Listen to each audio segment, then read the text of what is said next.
Much as I enjoy the old chess books that I've read and I reread, I really enjoy the chess games that really are very, very impactful. And I want to take you back to a nostalgic time in 1974. 1974. That's a long time ago. I know it is. But I was a young man and I was just starting. It was my second year I was playing chess. And at the time, Bobby Fischer was world champion. And everybody was wondering, you know, like, where's Bobby? What is Bobby Fischer doing? He hadn't played chess publicly since 1972. He hadn't so much as pushed a pawn. And in the meanwhile, there was a series of tournaments and matches to determine who would be his challenger. And in 1974, Anatoly Karpov and Viktor Korchnoi played a match, 24-game match.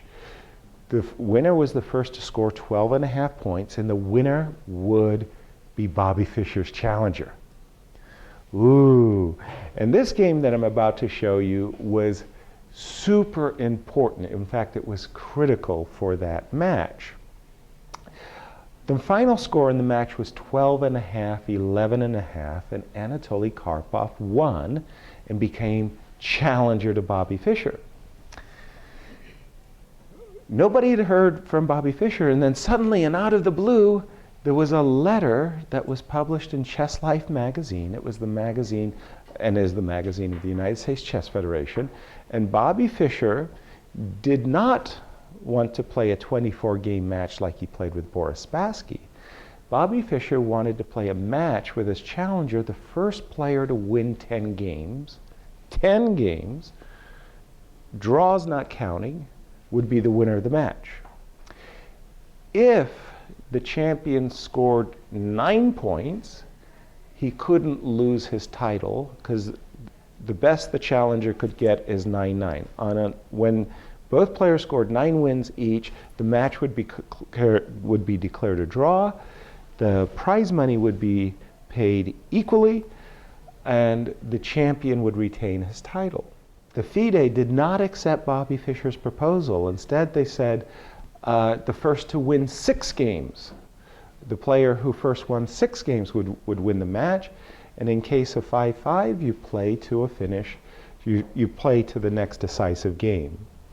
Bobby didn't accept that new proposal, and so Bobby forfeited the title to Anatoly Karpov.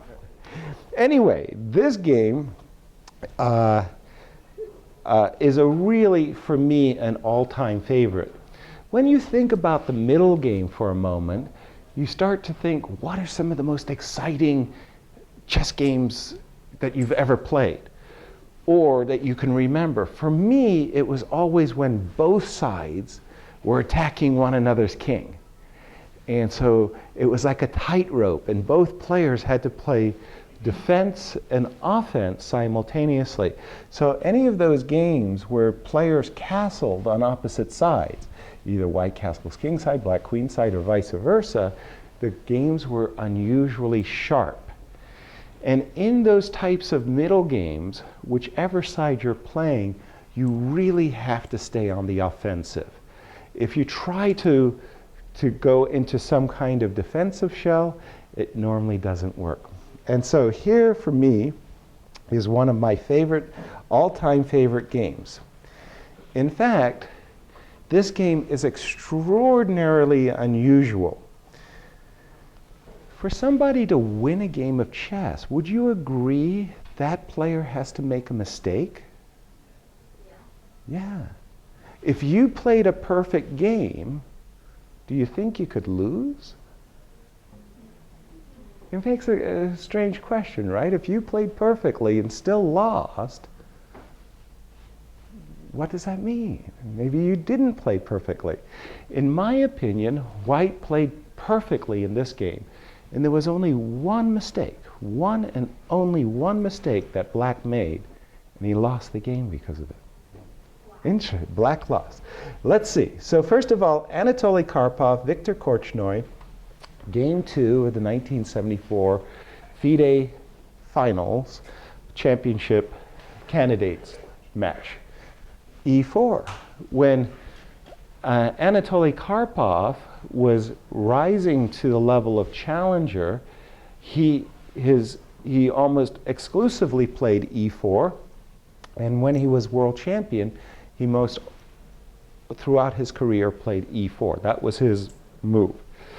When Anatoly Karpov lost his title to Garry Kasparov in 1985, he almost stopped playing E4 altogether. It was really quite a transition. So E4, C5, a Sicilian defense, knight F3, D6, D4. So all of these moves are very, very standard, the open Sicilian. Knight F6, attacking the pawn on E4, knight to C3. Okay.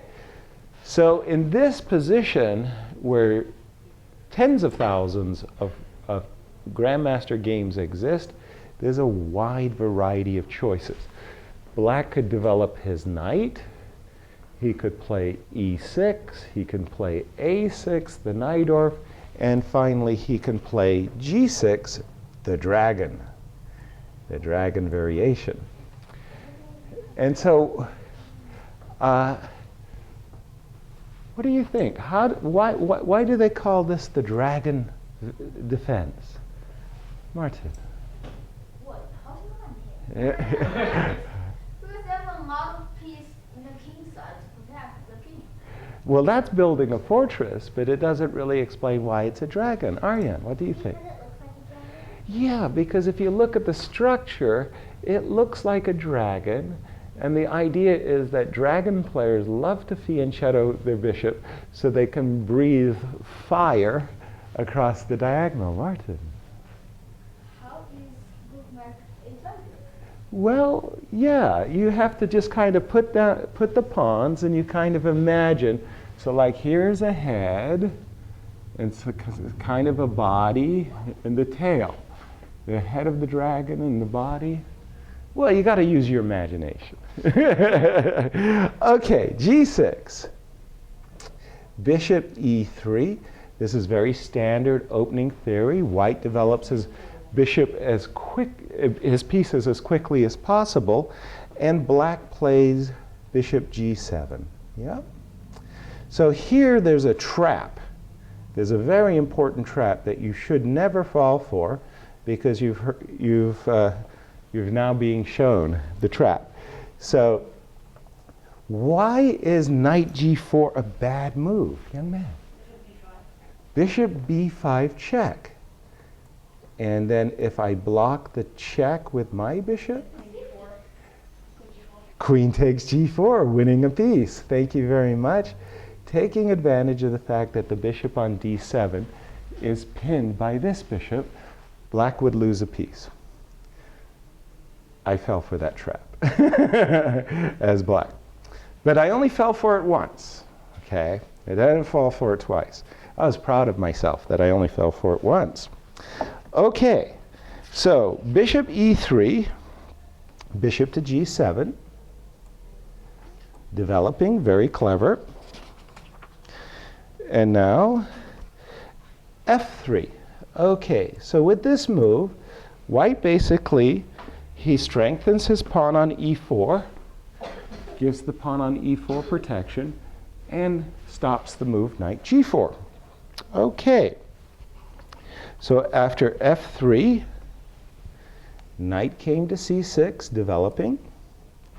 Queen to D2, castles. These were all standard opening theoretical moves at the time. And I remember being very interested in opening theory. Why did they do this? Why don't they do that? What's wrong with that? What's wrong with that?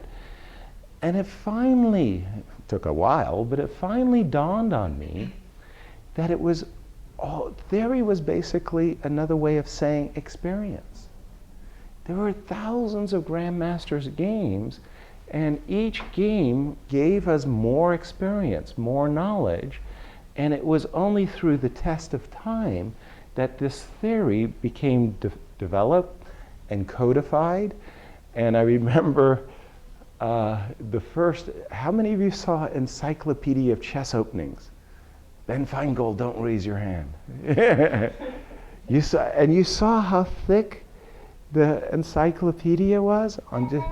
At the time, I liked to play the dragon as black, and I was afraid only of this move, bishop to c4. They called this the Yugoslav attack, and Andy Soltis gave a lot of analysis to it, as well as practical play, Grandmaster Andy Soltis. So for me, I don't know why the Yugoslavs and the Soviets always got their name on everything. That should be like the Soltis variation, not the Yugoslav variation. But this move was a very crafty move because, again, we're talking about offense and defense. White is planning to put his king on the queen side. Black has already committed his king to the king side. And this bishop comes, so on the one hand as an attacker, look at where black's king is. And on the other hand, as a defender, the bishop could drop back to b3. And when you're castled, that bishop helps protect your king. Your king would be super protected. Anyway, all of this is very well known, and bishop to d7 developing. Okay. So what is about to take place is a strategic fight at the highest levels between two of the very best grandmasters in the world. And what this move does is it prepares to bring a rook to the c-file, which is like an open highway to white's king. As soon as white's king is over on the castle position, the rook on c8 will bear down the c-file. On the other hand, notice that the king's side is closed. There's no open files for white to attack black's king. So white is going to have to open up the king side while black is going to play down the queen side. So bishop d7, h4. And this was a very strong attacking move.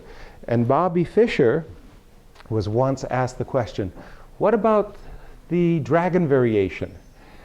And Bobby said, h4, h5, sack, sack, mate. So he was very dismissive of the dragon as a viable defensive system. And Bobby very often used this device of h4 and h5 to open up black's king side. And he won some nice games. h4. Rook c8. What could be sweeter? Black develops his rook, and he has an implied threat against the bishop. On c4, he's intending to take this knight and opening up a discovered attack against the bishop. The bishop drops back. Bishop b3. So for me, this was a very principal position that I tried to study. I mean, it was a little bit above my knowledge or experience, but I understood that black's king is pretty protected, but white is going to play very powerfully on the king side, and black, somehow he needs to be able to develop threats against white's king. I thought that the move Viktor Korchnoi played was the best move in the position, which was knight e5. The knight comes to the center of the board, and he sets up the idea of knight c4, attacking the queen and bishop, and blocking the bishop on b3. So knight e5, very nice. And again, the players are still in the theory. So white continues castles, bringing his king in shelter, and black continues knight c4. White decides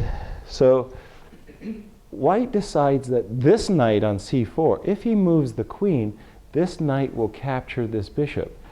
Once this bishop is captured, there's no bishop h6. There's no getting to black's king.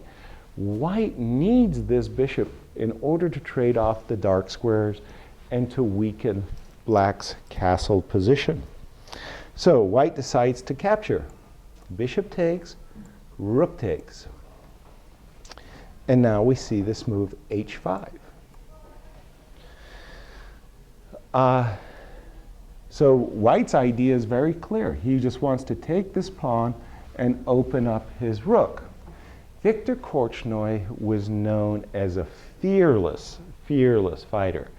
And he would walk through the Gobi Desert for a pawn.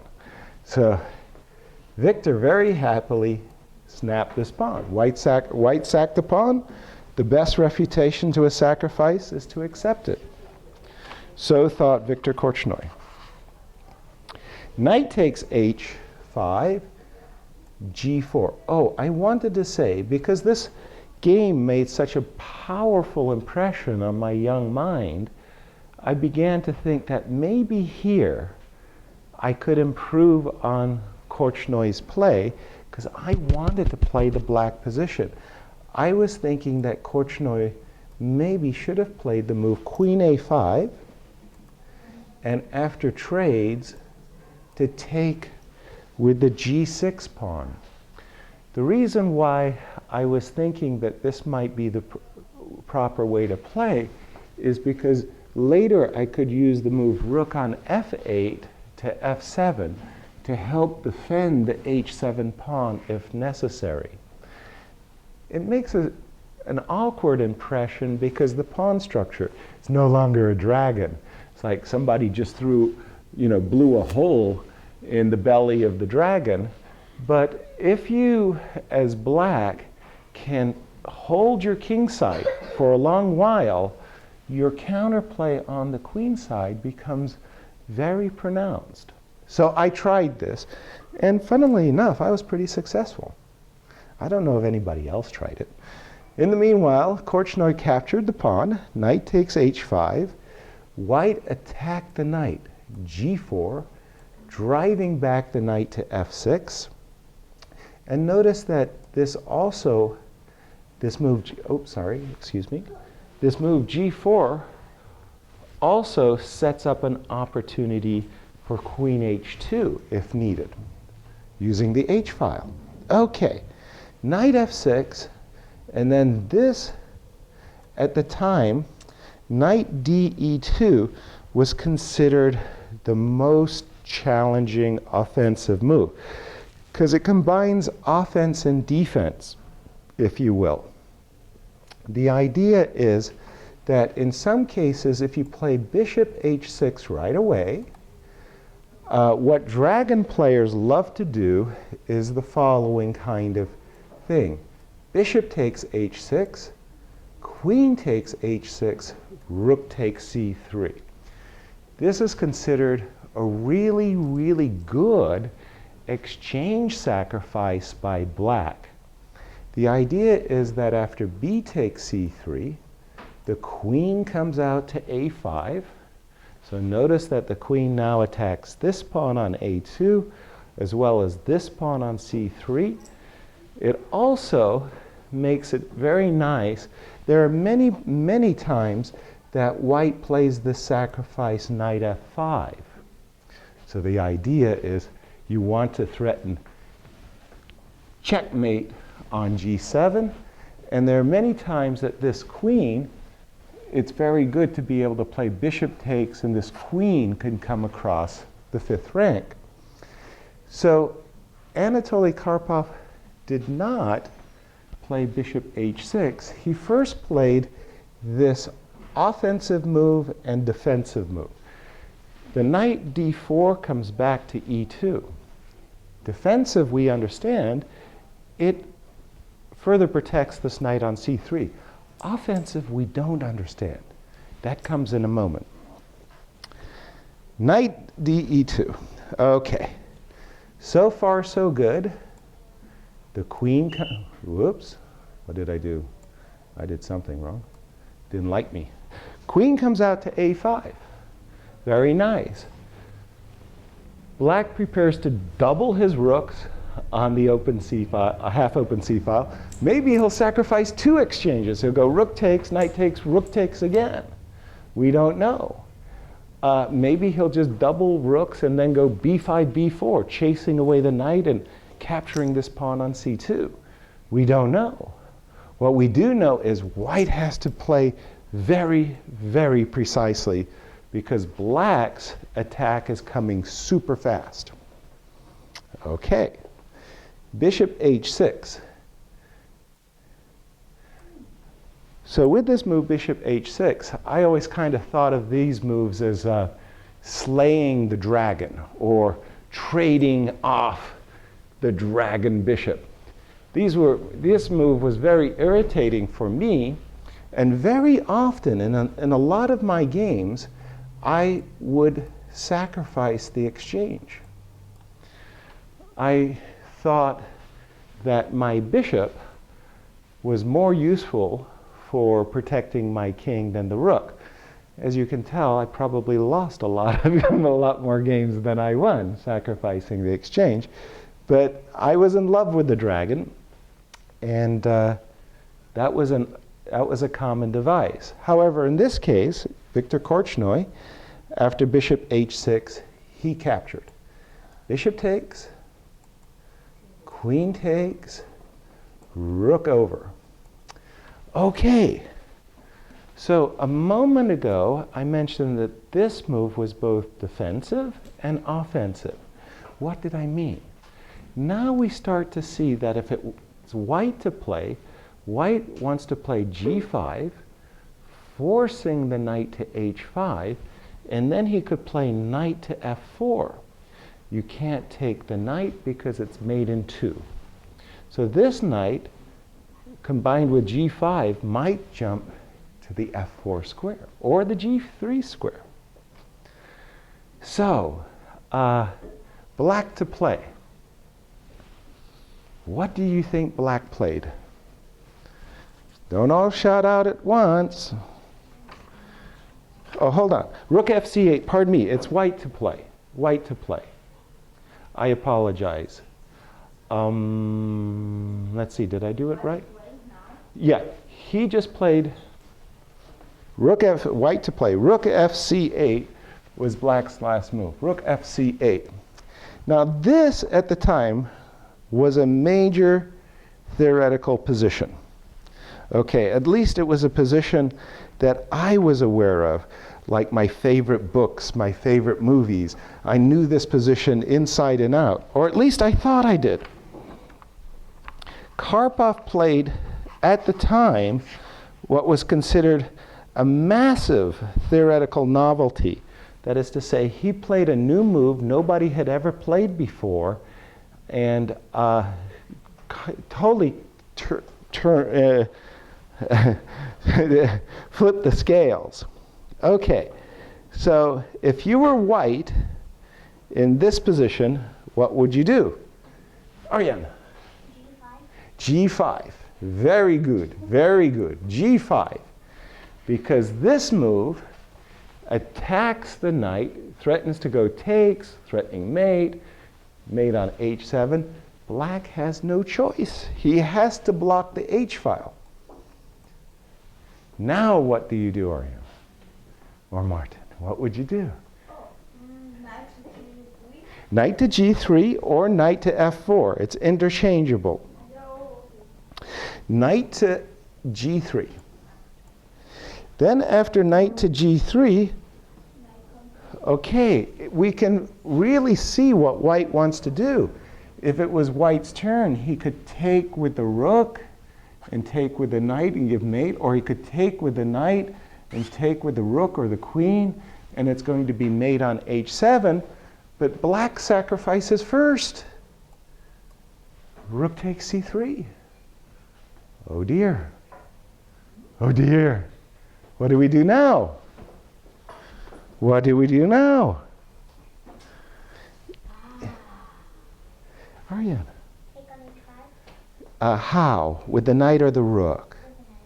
Okay, if you take with the knight, let's take this pawn with check, force the king to go to b1. Now, just for fun, let's take that knight.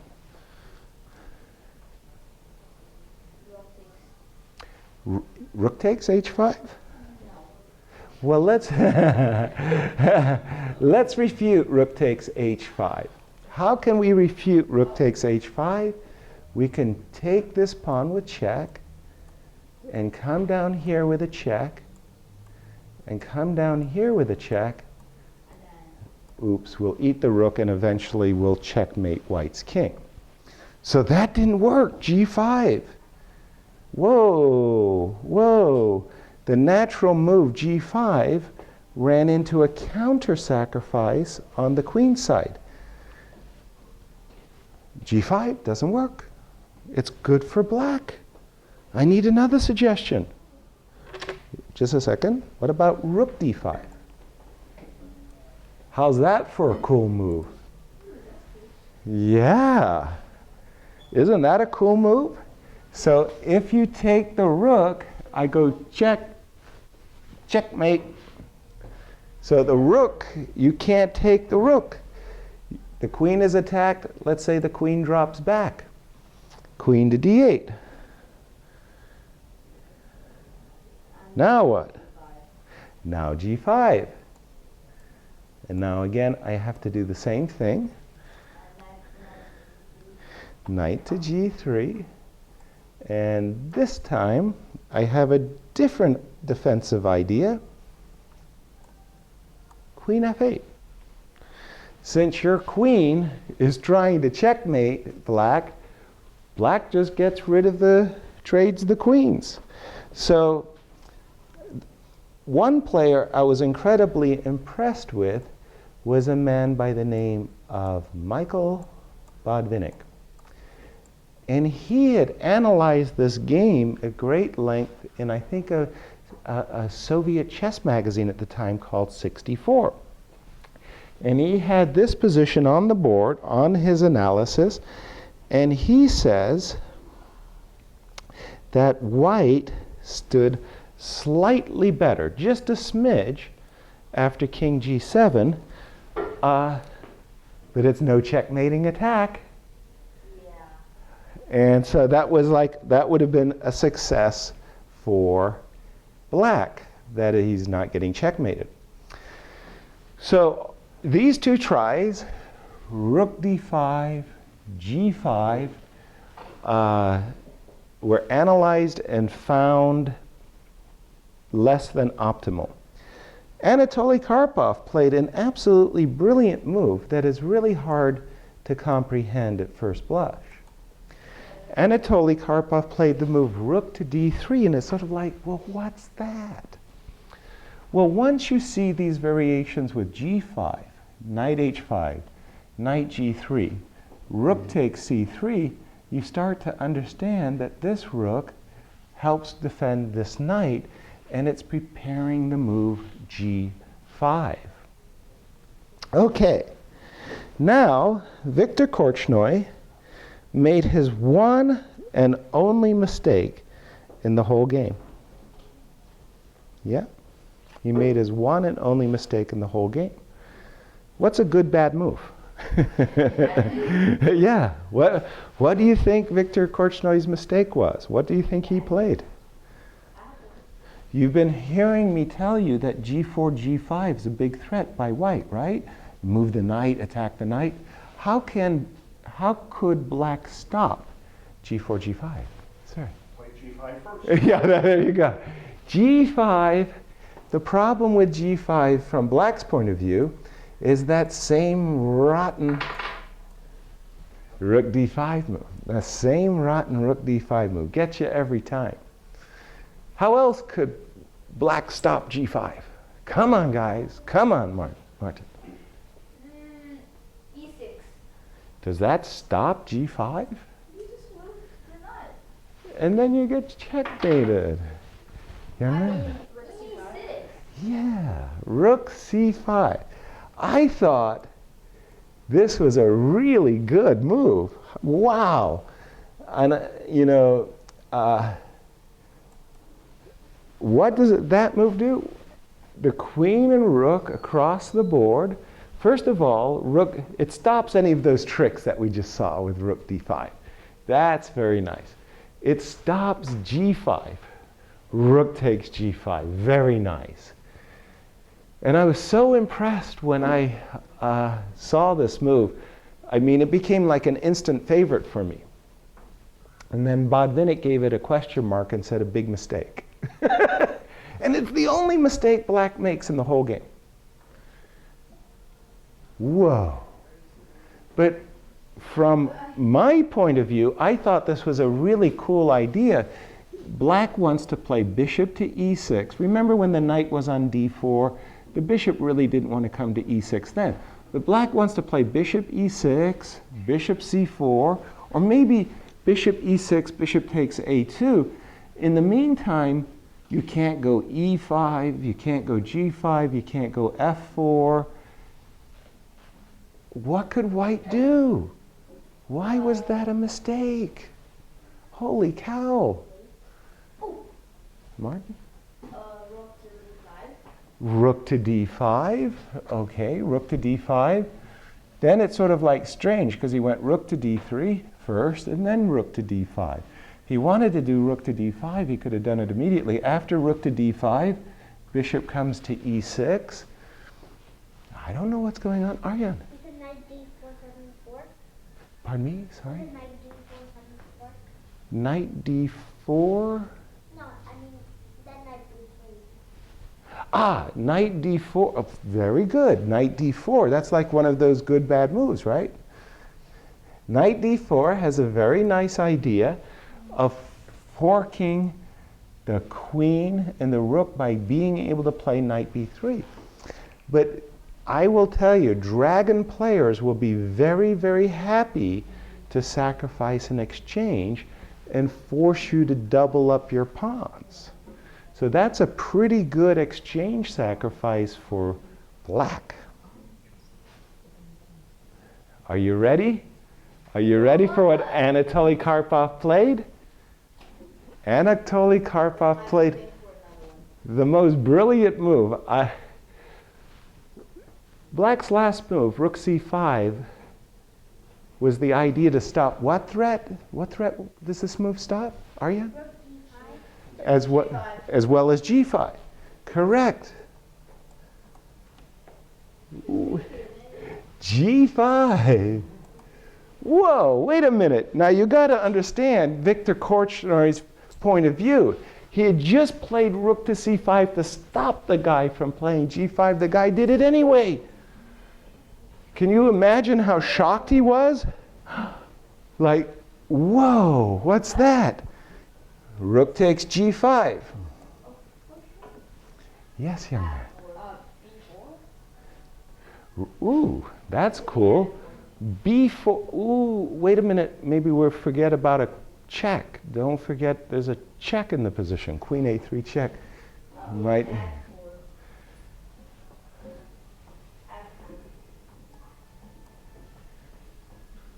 Ooh, rook to d5. Where did that? Now what's wrong with knight takes? Checkmate. Checkmate. Queen takes h7 check, queen h8 mate. So you can't take the rook with a knight. You have to trade rooks. But now, after the rook trade, look what happens. I'm threatening knight takes e7 check. I've got ideas of knight takes f6, check, takes, and check. So suddenly, black's king is under attack. White's king is under attack too, but white is coming faster than black. Okay, the e7 pawn is hanging. What are we going to do? We've got to defend the e7 pawn. Knight takes f7 check. Well, first of all, it's knight takes e7 check. The king goes into the corner.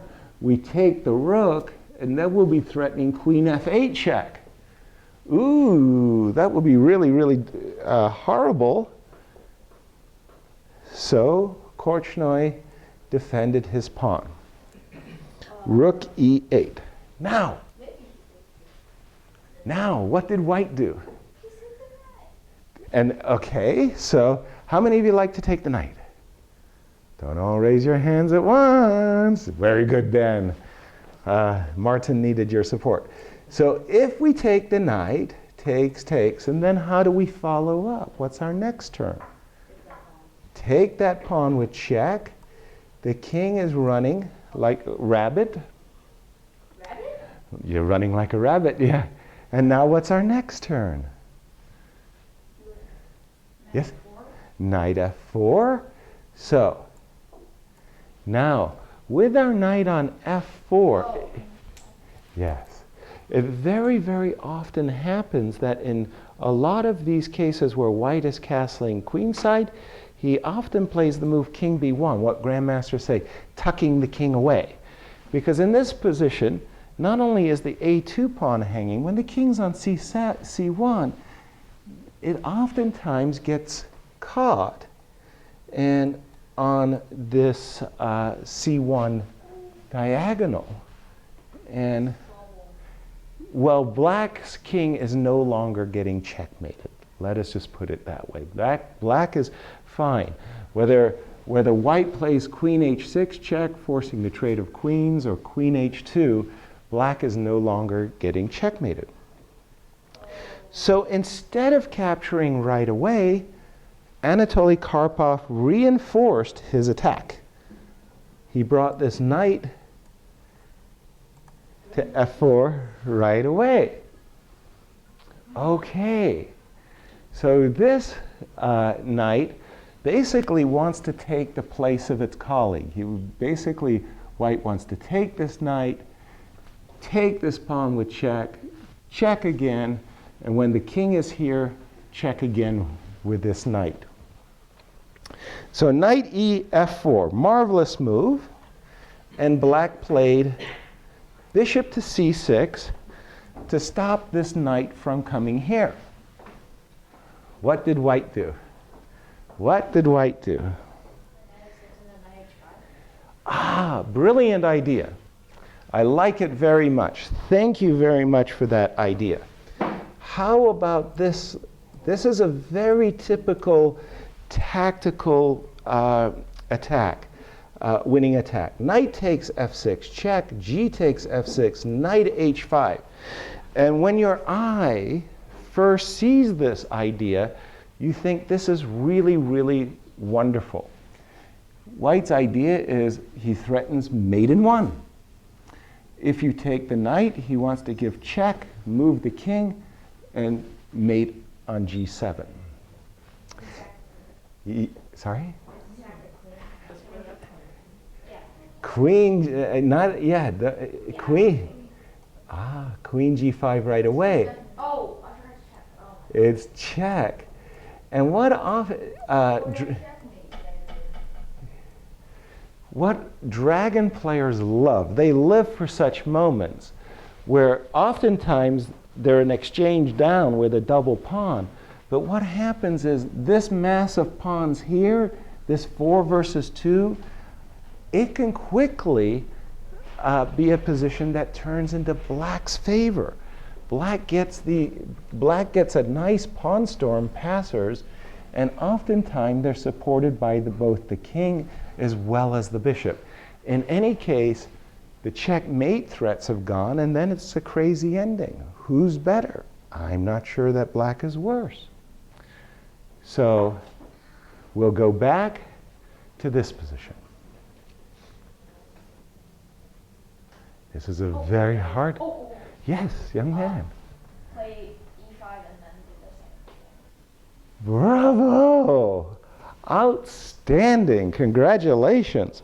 If there was an Oscar prize, you'd be receiving the Oscar. Unfortunately, the Oscars, well, what can I say?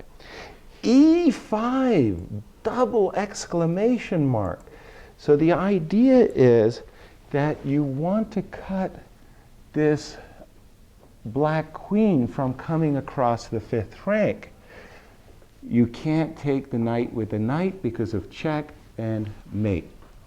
If you take the pawn on e5, then that variation we just showed works like a charm.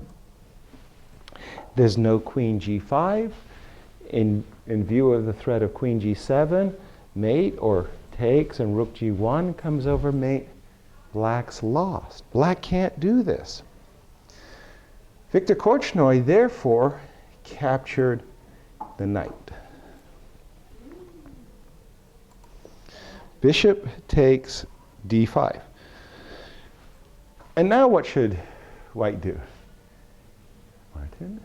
Take the knight. Bravo, take the knight. And then something. Yes. And then rook to h5. No. Ooh. Knight to h5. Now hold on, be careful. Let me just warn you that if it was black to move, there'd be a nasty rook e1 check to deal with. You don't want to deal with that one. King takes pawn. Sorry? Queen takes pawn check. Very good. And then king over and king to h8. Very good. King to e, yeah, and then. Oh yeah, Oh, that doesn't work. young man. You play knight 5 and then rook e1. Precisely. Knight takes d5. Queen takes d5. Ooh. Korchnoi actually resigned after knight takes d5 because he realized after queen takes d5, rook e1, he's losing his rook with check and maybe more. I have a question. Yes, please. Go back, please. Okay, in this position, why knight takes the bishop, Yes. and then Check. what happens if the king didn't take? Right. So if you, okay, sorry, let me do that again. Let's say, for argument's sake, if you move the king here, then I take the pawn with check and I take the rook. Yeah. So if you, Move to d8. right, so you have to move to d8. Now I take this pawn with check. The king has to move to c8. Now black has two threats. His major threat is rook e1, and his secondary threat is knight c3. Queen c3 check and forces the trade. Either queen c3 check or even knight c3 both deal very nicely with both threats, and white emerges a piece ahead. I mean, was that not a brilliant game? Can we give credit to that? Wow. Well, I tell you, that game made a very powerful impression on my mind. And after studying this game, I started studying a lot of Anatoly Karpov's games because he played perfectly. And there was only one mistake from Viktor Korchnoi. After this game, Viktor Korchnoi basically gave up the dragon. He stopped playing it. It was such a painful loss.